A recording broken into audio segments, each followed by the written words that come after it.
We're back. Hello and welcome to the first in a new series of Mock the Week. I'm Darby. Joining me this week, give a huge welcome to Andy Parsons, Jan Ravens and Russell Howard, Frankie Boy, Hugh Dennis and Michael McIntyre.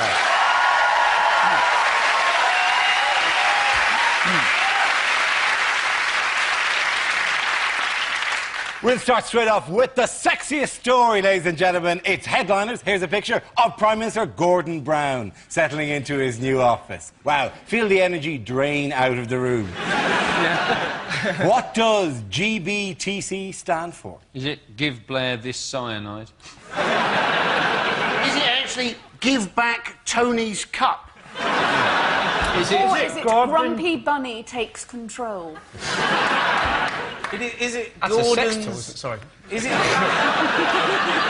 got the new Grumpy Bunny. It's hideous, seriously. It doesn't want to vibrate as much as a shrug. Yeah. Is it Gordon's butler, the Claw? Gordon Brown Termite Cathedral. His body has been used as a place of worship by Britain's termite community. Is it that? Hang on, no, let me check. Is it more down... No. The Gordon Brown takes charge, takes That's control. absolutely the correct answer. Well done, Hugh. There you go. Yes, the answer I was looking for was, of course, Gordon Brown takes charge. This refers to the long-awaited handover of power from Tony Blair to his former Chancellor at the end of June. Are you all enjoying Gordon Brown? Having fun with him? He's stunningly dull.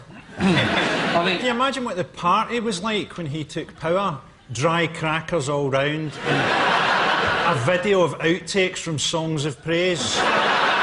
This isn't Psalm 53. I think they should do what they do with boring cartoon characters and give him like a little sidekick. It's like a disco dancing raccoon, maybe. What's that, Chippy? You want me to put VAT on children's clothing? Well, you're the boss. I like the fact that he'd blame his unpopularity on Chippy. And would Chippy be constantly moonwalking behind him out of view? Just walk forward and then back in again. That's the way Chippy works. Yeah, pretty much. OK. He does look pretty uncomfortable, doesn't he, Gordon Brown? And I think that's because not a lot of people know he's actually blind in one of his eyes. And I think so, as people do know that he should wear a little patch. You see, nobody would muck with Britain then, would they? If we were run by a pirate... The trouble is, he wouldn't be some sort of swashbuckling sort of Jack Sparrow thing, would he? He'd look more, with a patch, he'd look more like the bear from Children in Need. We'd have the Right Honourable Pudsey running the country. Does that mean that there would have been meetings between Blair, Brown and Blunkett and only 3 good eyes in that room? The worst thing about that is, the other thing is... Blair could have run in the blind spot while they were chatting. And Brown could be going, I can't wait for him to go, I've never liked him, I'm going to overthrow him. And he's like, surprise, I was here all along, you didn't see me. But the other thing about that cabinet was that Jack Straw has tinnitus, so he can't hear anything. So he's just got a constant buzzing in his head. So it's a blind man, a half-blind man, and a man with tinnitus. It's not... It's like the Wizard of Oz or something. They should all join forces like Optimus Prime did to create his one true self. Hazel Blair's jump into each other. Hazel Blair's is only about so high. Hazel Blair's makes all her speeches from down there, doesn't she? She's like kind of pint-sized Hazel Blair. It's like she's pint-sized, she's really, really small, and he only has one eye, so therefore no depth perception. He must think she's a long way away all the time. What's confusing me slightly about Gordon Brown, though, is that everybody said he's had a very good start as Prime Minister, but in the time he's been Prime Minister, we've had an interest rate rise. It hasn't stopped raining, and we've been attacked by terrorists. Yes, it hasn't been a great start in some ways, but yet also it's been perfect. You know, he gets to look prime ministerial while the world's most inept terrorists attack in a really arse from elbow, not knowing kind of way. Where they go to a barbecue shop and buy some nails and think by some magical potion they will become a bomb if you phone them often enough from your mobile phone. They're sort of like clown terrorists. Yeah. All the doors fall off their car. The next attack will be by two guys knocking each other over with a big plank of Semtex. That's it with the phone. What is it? They set the bombs off by mobile. This is quite dangerous, surely, if you get... are they panicking? Wrong numbers? Could this happen? Well, does that mean if they ring... Is it their mobile has the... If they ring your mobile, it explodes? Or if you're trying to phone someone and you're like, is Derek there? And like, no, this is detonator. Never phone here. You must not text or phone this number. Hello, is that NHS Direct? Once, maybe. Not anymore. Now I have moved into terror. There was a fallacy that what happened here was that hundreds of people were saved from being horribly burnt, but these were Scottish people flying to Spain. They're going to come back looking like they've been bungee jumping in a volcano. If anything, the one day's delay in the holiday has saved them even more. Apparently they were all doctors, and it was probably that, you know, one of them wrote out the sort of prescription for how to make the bomb, and none of the others could read it. It is a damning indictment of the NHS, the sheer lack of quality of bomb making. It really is. It's no surprise they work for the NHS. They may have learnt to put bombs together, but it was in the NHS that they learned to miss their targets. But there is, you know, I do have to say one thing. While we discuss this, the guy in flames running around Glasgow Airport shouting, Allah is good. On that one, we have to just say he may have been looking for a fast bag drop, and it all just... Who knows if someone's on flames, what they're shouting? I mean, they said it was Allah. It might have been, Apparently he now has his mobile phone melted into his body. Although on the bright side, he is now much easier to get hold of. He should change his ringtone to Disco Inferno. Frankly, the best thing to come out of all the terror attacks, 2 days after the attack on Tiger, did you see who went there? Stephen Hawkins. How fantastic is that, just from nowhere? I would like to go to Tiger. And then kind of go, well, that's fantastic, Stephen. You're not afraid of the terrorists? No, it's full of slags. You know? I like to picture him rocking up, plugging himself into the sound system and just going, when I say tiger, you say rah, tiger rah, tiger rah. That probably didn't happen, but I like it. The NHS link has been drawn by a number of papers. The Evening Standard ran a contrast between the number of people accused of terrorism in the NHS and the fact that junior doctors are finding it very difficult to get jobs at the moment under this ridiculous recruitment scheme, and they ran a headline which you could have gone, isn't it ironic? A gentle type of headline going with strange days that we live in. Instead they ran with this headline, which isn't in any way scary. NHS revolving door of terror! Which at first glance you're going, well, they should just wedge that shut, really. Rather having people, like, you know, with like those kind of saline drips just walking around at 360 degrees, constantly going, where does the door stop? Like... Do you still, even at your age, when you go through the door and you enter, just sometimes go on for one more loop just for the hell of it? Have you ever misjudged it slightly and found yourself wedged up, ramming yourself into the man in front and hoping that we can please get to the opening now, because I'm just... Get to the opening?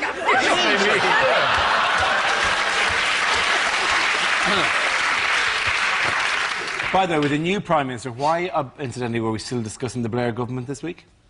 Well, because it was only last week that he went.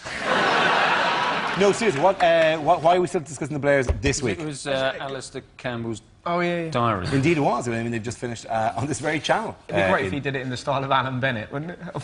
Just reading the diary. Tony came in and said, we're going to war. Oh, no, felt I, and went out for vegetables.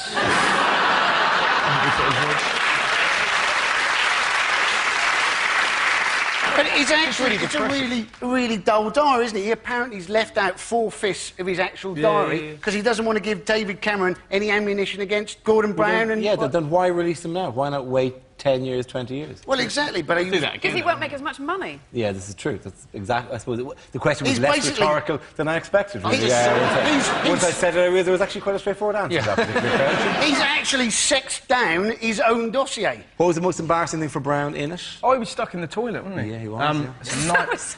Yeah, he was, yeah. He was... When they were deciding who was going to take over from John Smith. Who's stuck in the loo? Brown got trapped stuck in a the loo. toilet.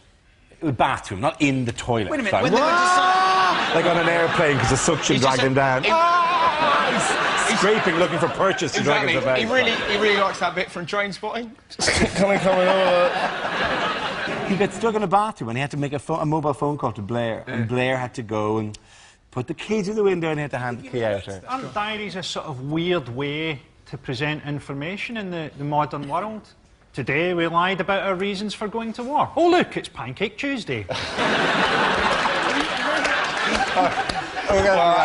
the end of that round, the points go to Hugh, Frankie and Michael!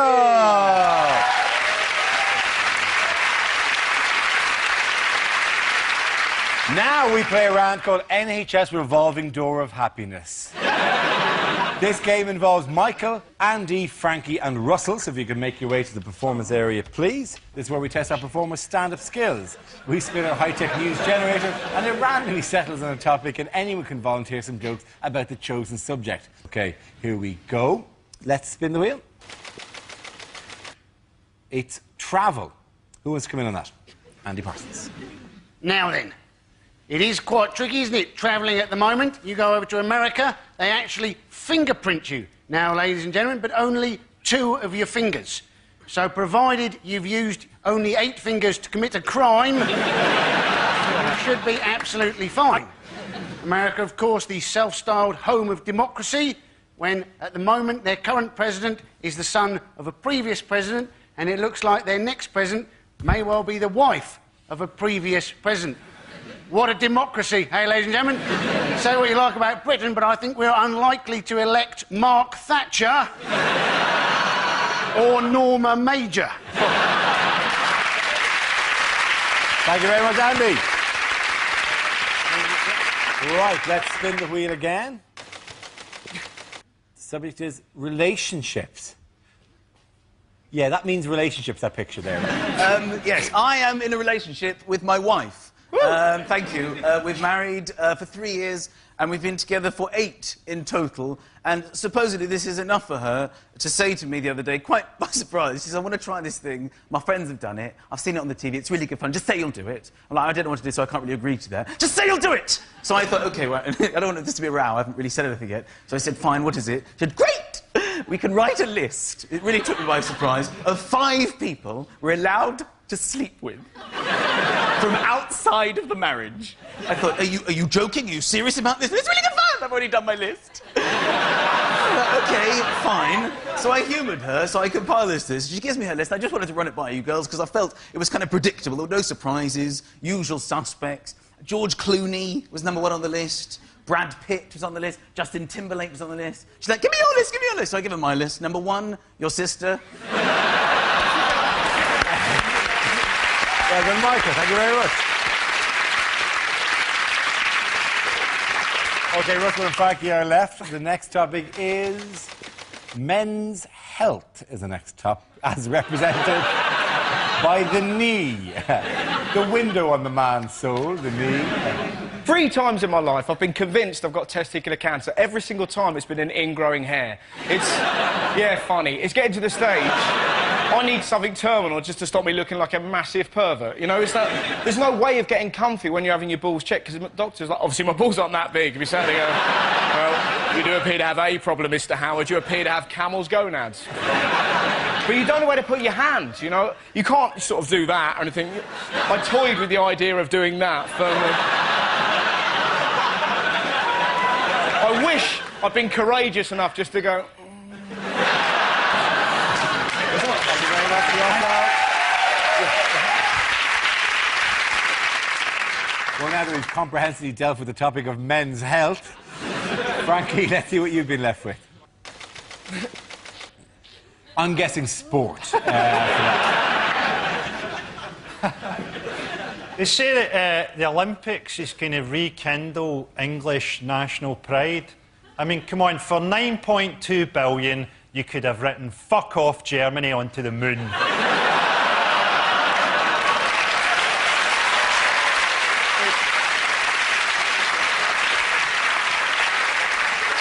It's good they're holding the Olympics in the East End of London. It means the athletes will have to use extra skill to work out which of the gunshots they heard was the starting pistol. Glasgow's getting in the act. Glasgow's bidding for the Commonwealth Games. Be good to finally see an international athletics event with a crowd fail a drugs test. The East End of Glasgow is already like an Olympic village. Lots of people who struggle to speak English wandering around in tracksuits. Thank you, boys. Andy and Russell get the point to that one. Come back down.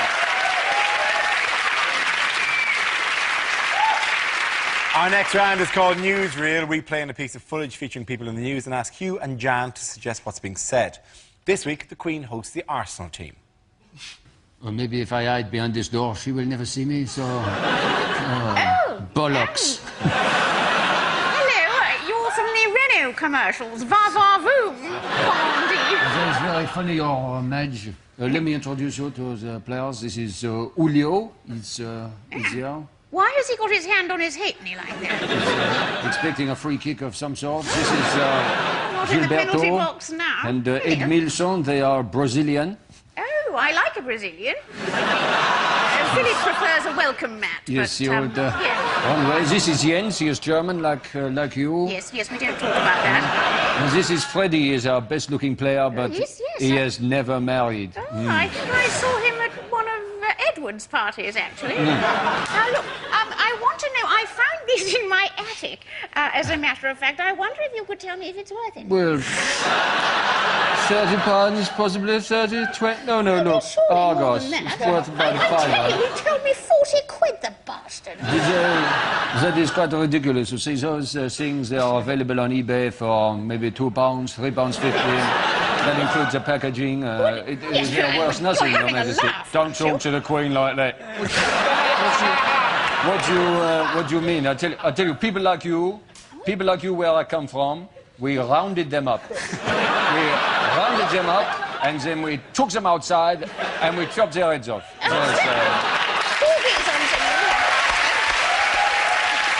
Well done to Hugh and Jan. Next round is called If This Is the Answer, What is the Question? On the board of 6 categories. Jan, which category would you like? Oh, I think environment. OK. Category is environment. The answer is over 31,000 tonnes. What is the question? Is it the weight of the first ever mobile phone? If you sell fertiliser, what size order should make you suspicious?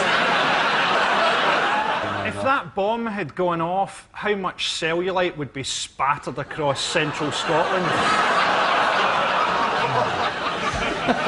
Oh, have you had the place Pebble Dash? No, terrorist attack.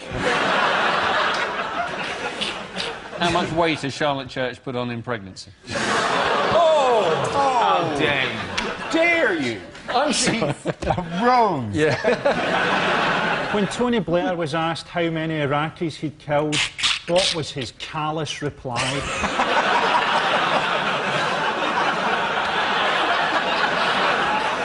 Would anyone like to please make us out with the correct answer? Is it, I think I read this somewhere, is it the carbon footprint of live Earth? Yeah. That's absolutely right. Well done, Frankie. Very good. Yes.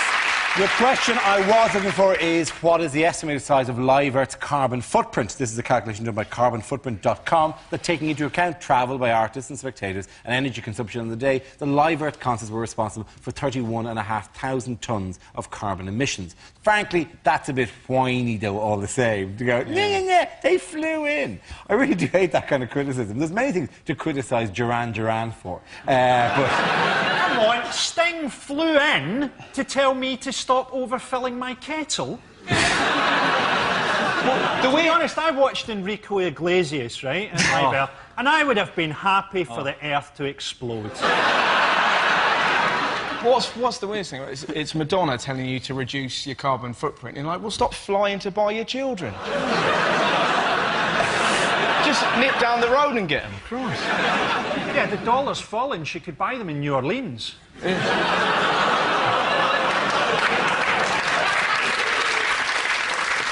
They said I read this thing, it said if you miss one wash a week, you save 5,000 litres of water per year. God bless tramps. It's amazing.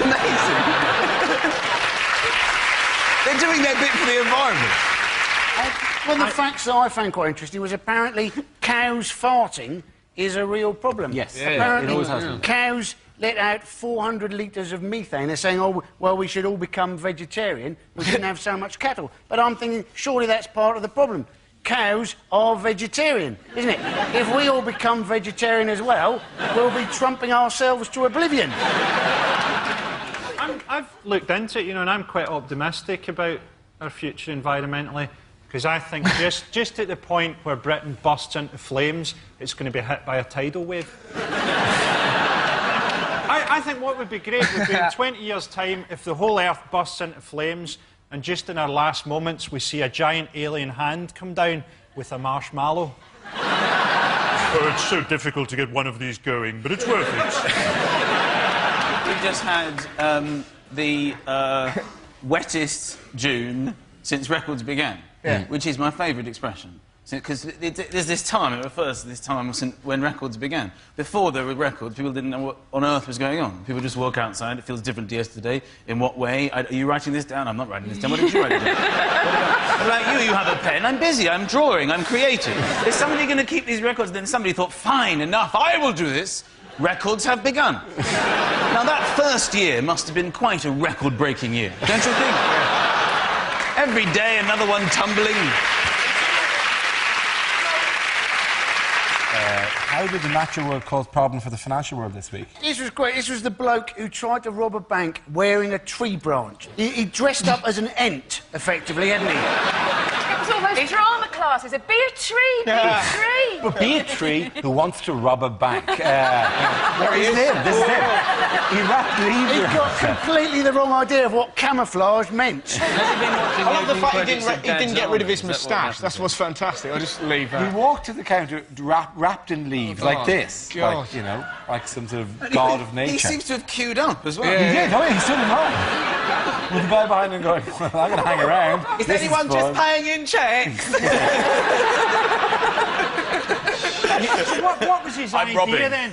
Was his idea that he'd run out of there, stand very still at the roadside, and nobody would find him to lot him? Where's he gone? They'll never find me here. And then a bird comes along and pecks him.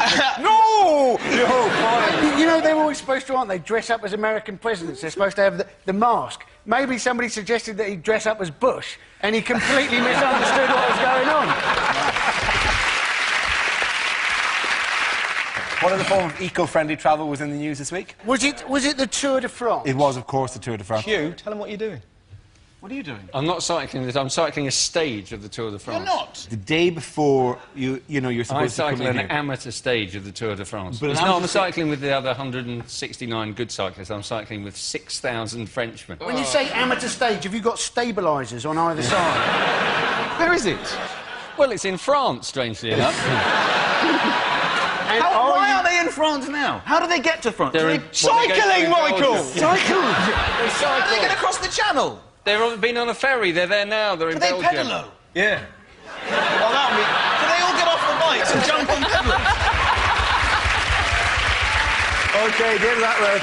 In honour of his exertions next week, I'll give that round. I think we'll go to Frankie, Michael, and maybe to Hugh, ladies and gentlemen.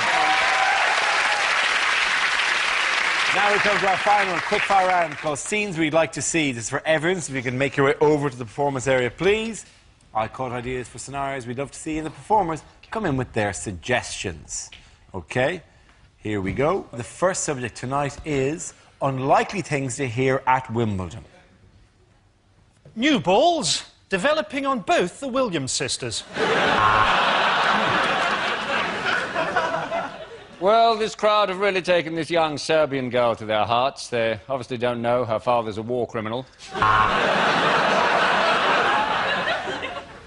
Would the working-class family on Henman Hill kindly leave? Putting the middle classes off their strawberries. You know who you are, you filthy mudbloods. A dog has run onto the court, and it's beaten Tim Henman. Now, here's a question, John. Nadal, could he turn you? There's no strawberries left. You'll have to have chips. Well, you know, in a way, this rain could be taken as God's judgment on how shit we are at tennis. As the Scottish man holds the Wimbledon trophy aloft, the earth opens and swallows him whole. Cliff Richard's there with a wonderful rendition of Dr. Dre's Bitches Ain't Shit.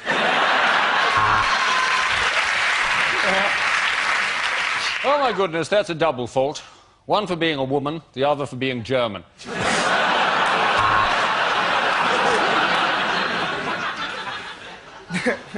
It has just come to our attention that Tim Henman's father died 6 Wimbledons ago and has been sitting there with the same look of disappointment ever since. The next topic is what a newsreader would never say.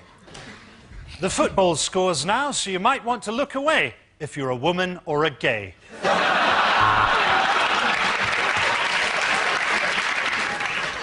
Good evening, here is the news. I'm Moira Stewart. Why did the BBC sack me? Is it because I is black? Just watching that press conference, I wouldn't be surprised if it was her stepfather that did it.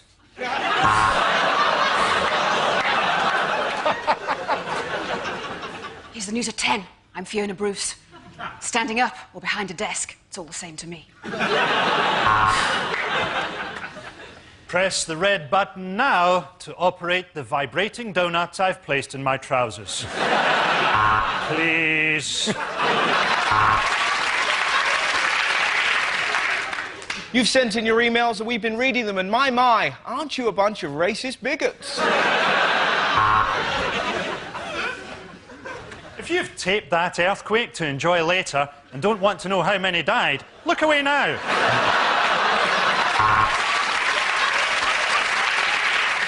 Wimbledon news now, and Tim Henman, you know the rest.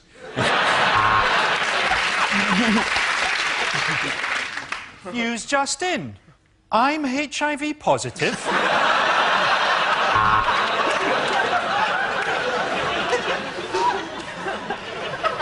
Well, time for your own regional news now. I'm off for a dump. See you in 10. At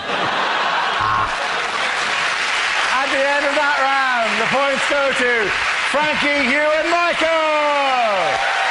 Come on back.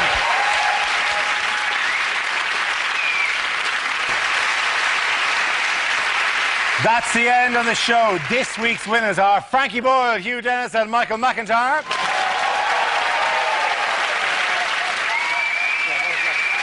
Commiserations to Andy Parsons, John Ravens and Russell Howard. Thank you for watching. See you next week. Good night.